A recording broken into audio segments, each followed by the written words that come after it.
126 mil dólares. É um número que ainda está fresco na memória. Pois é, não faz muito tempo. Parecia que o Bitcoin só conhecia uma direção, né? Que era pra cima. Era festa, era euforia, os gráficos explodindo de verde. Uhum. O famoso mercado de alta imparável. Só que hoje, a realidade é outra. Quem tá olhando para as telas agora, com o preço estabilizado ali na faixa dos 67 mil dólares, tá basicamente prendendo a respiração. Com certeza. Estamos falando de uma queda de 52% desde aquele topo histórico. É um baque enorme. Exato, um baque maravilhoso para quem comprou na baixa, mas desesperador para muita gente. E para entender o que realmente está acontecendo por trás das cortinas desse mercado, sabe, para separar o que é ruído puro do que é sinal de verdade, a gente preparou uma imersão especial hoje. Isso mesmo. Mergulhamos fundo no relatório Jornal Noturno da Bunker Digital Consultoria, a BDC News, edição de 19 de fevereiro de 2026. E para me ajudar a desbravar esse mar de números e gráficos super complexos, trago aqui a nossa voz da razão de sempre. É ótimo ter essa parceria hoje para tentar decifrar esse cenário tão tenso, viu? O prazer é todo meu. E confesso que a minha empolgação hoje está gigante, porque esse material que temos em mãos é uma verdadeira mina de ouro. Ele captura um momento bem específico, né? Exato. Captura o mercado numa encruzilhada histórica que é raríssima de se ver. A nossa missão aqui hoje é passar por 3 grandes blocos de informação desse documento. E quais são os focos principais? Primeiro, vamos analisar o comportamento quase cirúrgico e a atenção dos grandes investidores institucionais com os ETFs. Depois, a gente vai olhar para o perigo das manchetes sensacionalistas. Especificamente aquela previsão estrondosa de $1 milhão, né? Essa mesma. E por fim, vamos detalhar a verdadeira manchete do dia, um dado que passou totalmente despercebido pela maioria. Um sinal técnico de sobrevenda extrema que só apitou 2 vezes em toda a história do ativo. Beleza, vamos desvendar isso. O primeiro ponto que salta aos olhos nessa análise da BDC joga um holofote sobre um fenômeno de mercado que beira o suspense, para ser sincera. O silêncio antes da tempestade. Exatamente. O Bitcoin deu essa leve estabilizada nos 67 mil, depois de quase escorregar para os 65. Mas o dado alarmante aqui não é apenas o preço que aparece na tela do celular. É quem está segurando a bronca, certo? Isso. E para quem não acompanha o jargão diário, pensar num ETF de Bitcoin é como pensar num fundo de investimento gigantesco, onde aqueles engravatados de Wall Street compram a criptomoeda para os clientes deles. E o relatório revela que o investidor médio desses ETFs está, neste exato momento, amargando uma perda de 20% no papel. 20%. É um rombo significativo quando se fala de bilhões de dólares. Gigante, porque o custo médio de entrada dessa galera foi lá em cima, na casa dos 84 mil dólares. O material faz uma analogia excelente com um jogo de cartas que eu achei bem didática. Aquela da mesa de apostas altas? Isso. Imagina alguém numa mesa de apostas muito altas que acaba de perder uma mão feia. A pessoa tá no prejuízo, suando frio, mas assim, ela ainda não levantou para sair correndo da mesa. Ela continua sentada avaliando o estrago. Exato. As participações totais, o tanto de moedas que esses fundos seguram, caíram apenas 5% em relação ao pico histórico. Ou seja, ninguém está dobrando a aposta, mas o pânico generalizado ainda não se instalou de fato. O que é fascinante aqui é o comportamento no mercado de derivativos que os dados da rede revelam, porque os grandes operadores não estão simplesmente parados de braços cruzados rezando. Eles estão se mexendo nos bastidores. Exatamente. Eles estão ativamente comprando puts, que são as opções de venda. Em termos práticos, para a gente visualizar melhor, é como comprar uma pólice de seguro contra incêndio para a própria casa. Pagam um pouco agora para não perder tudo depois. Perfeito. Eles aceitam pagar um prêmio financeiro agora para garantir o direito de vender o ativo a um preço pré-determinado caso o mercado despenque de vez. Eles abrem mão de lucrar ao máximo numa possível alta para poder bancar essa proteção. E isso configura um clássico modo defensivo. É a personificação da cautela, né? Estão reduzindo a exposição ali, devagarinho, sem causar nenhum estardalhaço. Exato. Não querem assustar o restante do mercado. Mas espera aí, tem um limite para essa paciência, não tem? porque a análise da BDC levanta uma bandeira vermelha gigante sobre uma zona de perigo iminente. Ah, a zona de perigo dos 64 mil dólares. Isso. Se o preço perder o suporte atual e escorregar ali para a faixa de 64 a 65 mil dólares, as perdas desses ETFs vão saltar de 20% para algo entre 25% e 30%. O que é um gatilho perigosíssimo. Demais. Quando um fundo institucional gigante chega a 1/4 de perda no portfólio, o gestor de risco não vai simplesmente puxar a tomada e liquidar tudo. Como isso afeta o mercado na prática? Essa é exatamente a corda bamba em que a gente está andando agora. A pressão para cortar perdas se torna matematicamente insustentável para as regras desses fundos. E quando um grande começa a vender pesadamente, gera um efeito dominó. uma temida bola de neve de liquidações forçadas.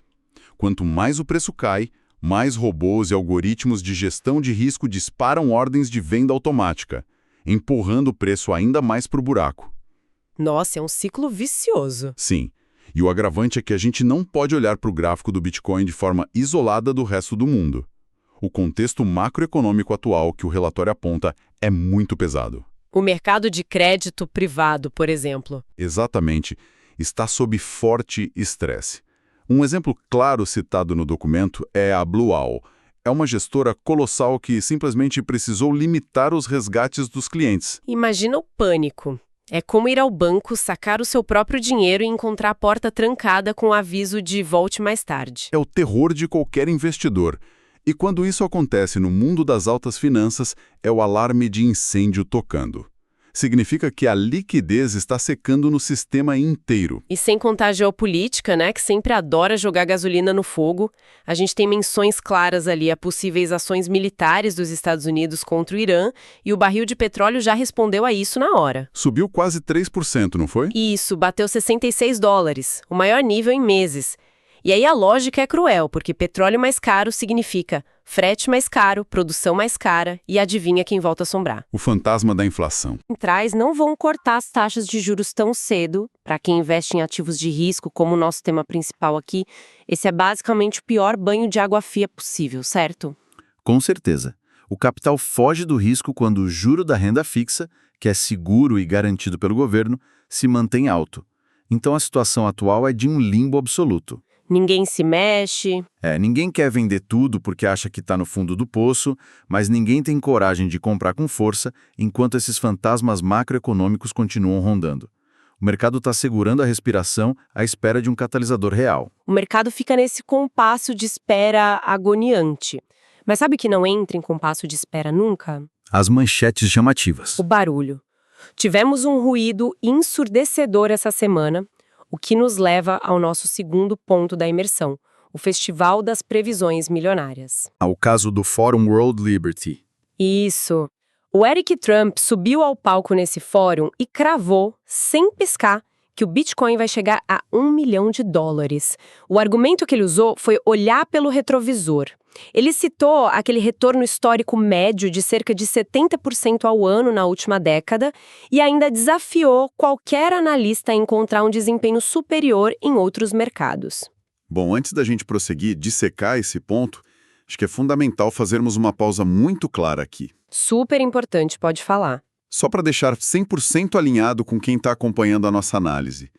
Vamos entrar agora no mérito das declarações do Eric Trump, mas a nossa lente aqui é exclusivamente financeira e técnica. Exatamente. Da nossa parte. É fundamental fazer esse adendo mesmo. Feito isso, olhando puramente para os números e para o xadrez financeiro, o texto que estamos dissecando faz um trabalho impecável em expor o conflito de interesses nessa história toda. É um detalhe que muda tudo. Sim, a fala sobre $1 milhão é classificada sem rodeios como marketing e não como uma análise fundamentalista séria. A família Trump tem laços financeiros profundos e diretos com o setor por trás da própria World Liberty Financial, que atua forte no mercado de cripto. É a velha história, né? Não dá para perguntar para o dono da pizzaria qual é a melhor pizza da cidade e esperar uma resposta neutra. Nossa, ótima analogia. E para quem gosta de um bom choque de realidade, o material da BDC faz questão de resgatar o histórico de previsões recentes dessa mesma fonte. Essa parte dos dados é implacável. É sim. Em agosto de 2025, o próprio Eric Trump previu com muita convicção que o ativo chegaria a 175 mil dólares até o fim daquele mesmo ano. E qual foi o fechamento real? O mercado fechou o ano na casa dos 88 mil. Um erro de cálculo de quase 50%? Pois é, metade do caminho. E se conectarmos isso ao cenário geral, a matemática por trás dessa cifra de 1 milhão de dólares revela uma montanha quase intransponível no curto prazo. Explica melhor essa matemática pra gente. Claro. Não estamos dizendo que há uma impossibilidade física num horizonte de longo prazo, de 10 a 20 anos, considerando fatores reais como a adoção por governos e a degradação inevitável das moedas fiduciárias tradicionais. Mas, para um único Bitcoin valer 1 milhão de dólares hoje, o valor de mercado total da rede teria que ultrapassar a marca de 21 trilhões de dólares. 21 trilhões. Isso é muito dinheiro. Para colocar isso em perspectiva, isso faria o mercado de Bitcoin ser substancialmente maior do que todo o mercado global de ouro somado. Exigir que o mercado precifique esse salto monumental agora é irreal. E, francamente, não ajuda em absolutamente nada quem precisa tomar decisões financeiras reais para o próximo trimestre. E o mais interessante dessa história toda é que o mercado provou que não cai mais nessa conversa fiada. A reação foi zero, praticamente. Sim. Antigamente, uma manchete dessas faria o preço dar uma disparada absurda. Dessa vez, a reação foi de um silêncio quase constrangedor. Os dados mostram que o preço teve um soluço de 0,9% logo após as falas. Nem 1% inteiro. Nada. O volume de negociação continuou totalmente estagnado. Ninguém correu para os aplicativos de corretoras para comprar no desespero. O mercado coletivamente revirou os olhos para a manchete, mostrou uma capacidade gigante de filtrar o que é promessa de palanque do que é de fato fundamento da tecnologia. O que demonstra uma maturidade imensa de quem opera esse mercado hoje em dia. Há 5 anos, o varejista compraria essa notícia cegamente pelo medo de ficar de fora. Hoje, o foco está em olhar a atividade na rede, os dados econômicos reais e a liquidez global. O ruído está sendo sumariamente ignorado em favor do sinal. E falando em olhar para os dados reais em vez de ficar caçando manchetes, é aqui que a coisa fica realmente interessante. Chegamos ao terceiro e, na minha visão, mais crucial ponto desta análise inteira. O gráfico que ninguém está prestando atenção. Exatamente. A verdadeira manchete do dia, que está escondida lá no fundo dos relatórios técnicos. O indicador conhecido como RSI de 14 dias para o Bitcoin simplesmente desabou para baixo da marca de 30. Um evento histórico. Sim, e segundo a compilação que estamos lendo, esta é apenas a terceira vez em toda a história que isso acontece. Para evitar que a gente se perca no jargão, vamos simplificar o que é esse RSI, ou Índice de Força Relativa. Ele funciona como um termômetro de exageros. Uma bússola de sentimento. Perfeito. Ele mede se um ativo está sendo muito procurado e ficando caro demais, o famoso sobrecomprado, ou se ele já apanhou tanto e todo mundo que queria vender já vendeu no desespero, que ele ficou barato demais. E isso é a sobrevenda extrema. Sobrevenda extrema, exato. Isso, sobrevenda extrema. Quando o RSI perde o chão e cai abaixo dessa linha de 30, é o alarme de incêndio do mercado avisando que a força vendedora passou de todos os limites racionais. É o momento exato em que ocorre a exaustão total. Quem tinha que entrar em pânico e vender tudo já entrou e já vendeu. E o peso da história aqui é de cair o queixo mesmo.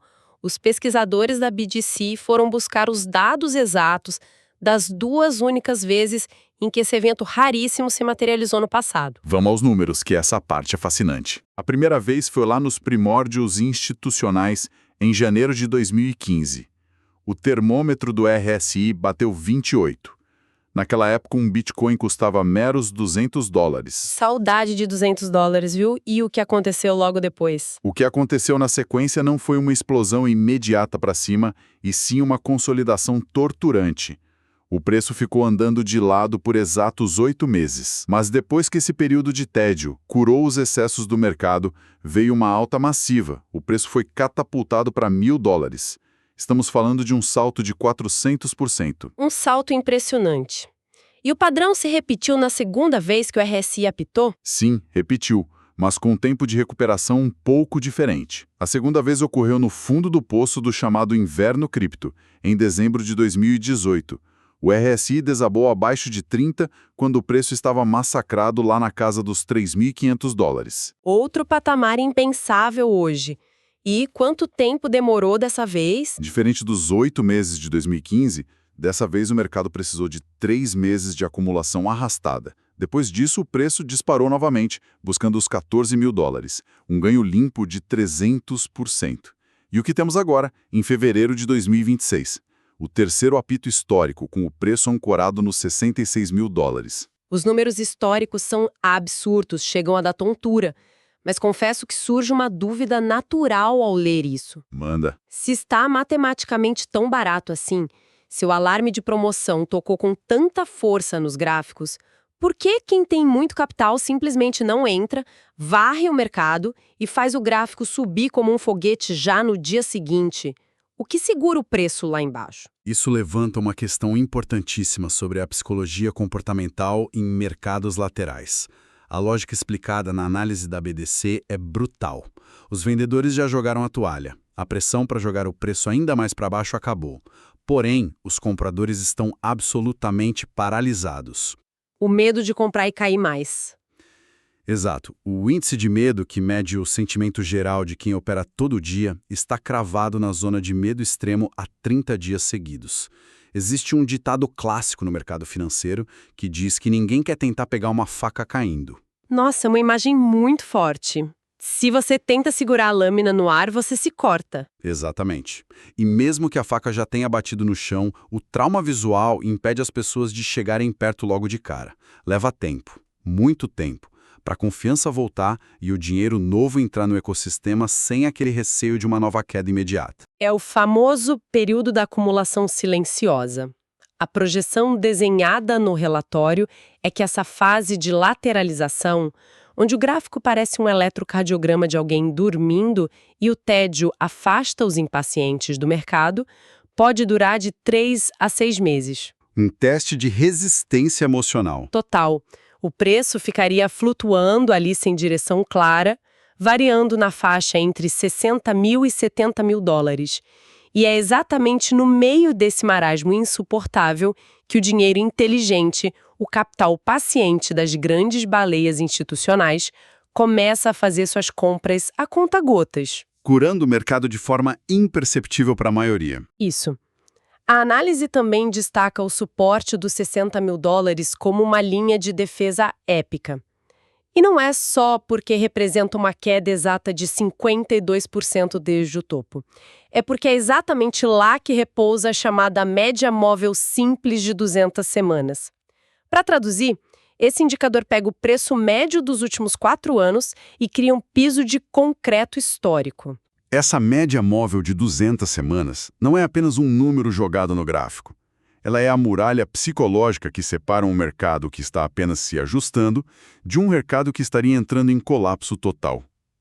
O fato de os $60.000 convergirem tanto percentualmente quanto nesse indicador de longo prazo torna essa região o campo de batalha mais importante do ano. Beleza. E o que tudo isso significa no mundo real? Como é que quem está acompanhando pega essa verdadeira enciclopédia de dados macroeconômicos, derivativos complexos, falsas previsões de evento e um indicador de sobrevenda que só acontece a cada meia década e transforma isso em um mapa prático para navegar os próximos meses?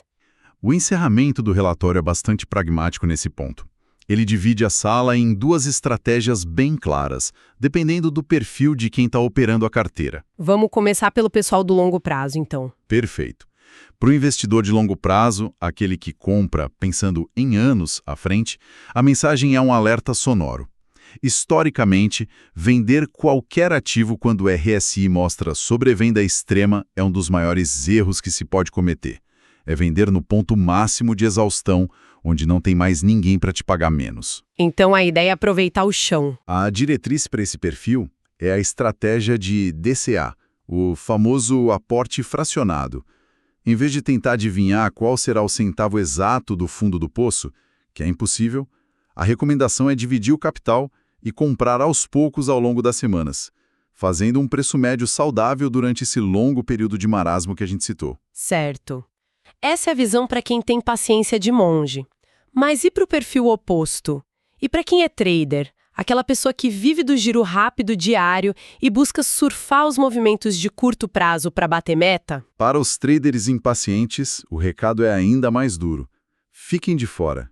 Fiquem longe do teclado. Radical. É que um mercado lateral e sem direção, preso entre os 60 e 70 mil dólares, funciona como um verdadeiro moedor de carne para quem tenta antecipar movimentos curtos. O conselho dos analistas é esperar por sinais de confirmação claros e com muito volume. O que seria um sinal claro nesse cenário? Esperar o gráfico fechar com autoridade acima dos 70 mil dólares, o que mostraria o retorno real da força compradora no mercado. Ou então, se preparar para o pior, caso os 60 mil dólares sejam perdidos e a muralha desabe. Só que ficar de fora não significa desligar as telas e ir passar 6 meses na praia, certo? Os analistas montaram um checklist vital ali no final para monitorar quando o mercado finalmente vai dar sinais de vida. Como é que a gente sabe que o paciente saiu da UTI? O checklist exige atenção a 4 detalhes bem específicos. Primeiro, aquele RSI, que está abaixo de 30, precisa começar a escalar o gráfico e se consolidar acima do nível de 50. Isso provaria que o ímpeto, a atração de compra, realmente voltou. E o segundo ponto? Segundo, precisamos ver uma queda drástica no volume de negócios nos dias em que o preço cai. Isso confirma que realmente não sobrou mais ninguém querendo vender com força. Faz sentido. Qual o terceiro? Terceiro, o funding rate, que é a taxa de financiamento dos contratos futuros. Precisa voltar a ficar positivo de forma constante. Quando isso acontece, significa que a maioria do mercado está disposta a pagar uma taxa extra apenas pelo privilégio de apostar na alta. E por último, o CVD. CVD, explica essa sigla de um jeito simples pra gente. Para não complicar a vida com siglas, pense no CVD como um cabo de guerra. Ele soma todo o volume de quem está comprando agressivamente contra quem está vendendo no desespero. Para confirmar a melhora, precisamos ver o lado comprador ganhando força e puxando essa corda com convicção. Entendi, é um cabo de guerra num cenário muito tenso. E um cabo de guerra que pode ganhar um empurrão gigante nas próximas 24 horas, vale lembrar. O calendário no fim do documento da IBDC lista 2 eventos econômicos importantíssimos nos Estados Unidos, logo ali na frente.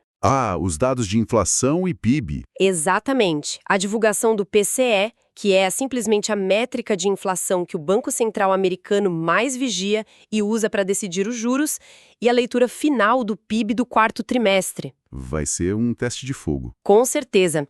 Se a inflação vier mais quente que o esperado, pode ser a faísca que vai testar a força daquele piso de concreto lá nos 60 mil dólares. E se vier amena, pode trazer aquele alívio que o mercado inteiro está precisando. A grande lição que fica dessa parte do relatório, pelo menos para mim, é que os movimentos mais explosivos que geram riqueza nesse mercado nunca começam em meio a festas e fogos de artifício. Eles nascem exatamente no momento de maior tédio, de maior medo generalizado, quando o instinto de quase todo mundo é fechar a aba do navegador e fingir que a tela vermelha não existe. Sem dúvida, o desespero coletivo e o tédio absoluto são, historicamente, a matéria-prima das maiores oportunidades financeiras para quem tem a disciplina de seguir a matemática fria. Bom, chegando ao final da nossa imersão de hoje, vamos amarrar rapidinho os 3 grandes pontos que extraímos dessa investigação profunda. Ponto 1. Os grandes dinossauros de Wall Street estão em um tenso modo defensivo com os ETFs deles, comprando opções de proteção e torcendo para o piso dos 64 mil dólares não ceder, o que engatilharia um perigoso efeito dominó de vendas. Perfeito. Ponto 2. O ruído ensurdecedor das manchetes políticas com promessas de $1 milhão deve ser encarado apenas como marketing de quem tem interesse comercial na área. E o mercado, felizmente, já mostrou que sabe ignorar isso. Um sinal de maturidade. Com certeza. E o ponto 3, a joia da coroa da análise, o Bitcoin acaba de ativar um sinal de sobrevenda extrema no RSI que, nas únicas 2 vezes em que apareceu em toda a história, foi seguido por meses de muita paciência lateral e, posteriormente, saltos históricos de valorização. A história não é uma bola de cristal exata, mas ela rima incrivelmente bem para quem sabe ouvir, né? Muito bem resumido. E para expandir um pouco tudo isso que a gente dissecou hoje, eu queria deixar uma reflexão final. Algo para quem acompanhou a gente pensando. Algo que vai muito além das planilhas e dos números do relatório. Por favor. Analisar o material com essa profundidade nos obriga a confrontar uma realidade bastante dura. O maior inimigo nos mercados financeiros não é a imprevisibilidade da inflação, não é o presidente do Banco Central e muito menos a complexidade técnica de uma rede blockchain. Qual é, então? O maior inimigo é a própria biologia humana. A nossa evolução nos programou, ao longo de milênios, com instintos de sobrevivência que eram perfeitos para fugir de predadores na savana. Mas esses mesmos instintos são um desastre completo na hora de gerenciar um portfólio. Faz todo sentido. É o lutar ou fugir. Exatamente. Nosso cérebro, na sua camada mais primitiva, grita desesperadamente para a gente fugir quando o mercado atinge essa sobrevenda extrema que o RSI apontou. Ele ativa a resposta instintiva de pânico diante do vermelho sangrando na tela. E do outro lado da moeda, esse mesmo cérebro nos cega com euforia e ganância quando o ativo está perigosamente sobrecomprado lá no topo, criando aquela sensação ilusória de que não podemos ficar de fora da festa. A sensação de dinheiro fácil. Isso. Refletir sobre isso nos mostra que a verdadeira vantagem competitiva de um grande investidor hoje não está em ter acesso ao algoritmo mais rápido de Wall Street ou ao gráfico com as cores mais modernas. A verdadeira inovação é a dificílima arte de reprogramar a nossa própria paciência, lutando diariamente para agir exatamente na contramão dos nossos instintos mais profundos. Que maravilha! É um pensamento espetacular para se escrever num post-it, colar na beirada do monitor e ler toda vez que o gráfico dá um mergulho no escuro e aquele instinto animal de sobrevivência tentar tomar o volante das suas decisões. A tecnologia e a velocidade da informação avançam num ritmo frenético, mas a natureza humana continua operando com o mesmo sistema operacional de milhares de anos atrás. Exatamente isso. Bom, agradeço demais por nos ajudar a destrinchar essa análise gigante e traduzir esse caos todo em informação valiosa para a gente. E para quem acompanha o nosso trabalho, fica o convite de sempre: continuem questionando as certezas absolutas, filtrando o que é ruído puro e, acima de tudo, mantendo essa curiosidade sempre afiada e disposta a entender os bastidores, sem se deixar levar pelas emoções.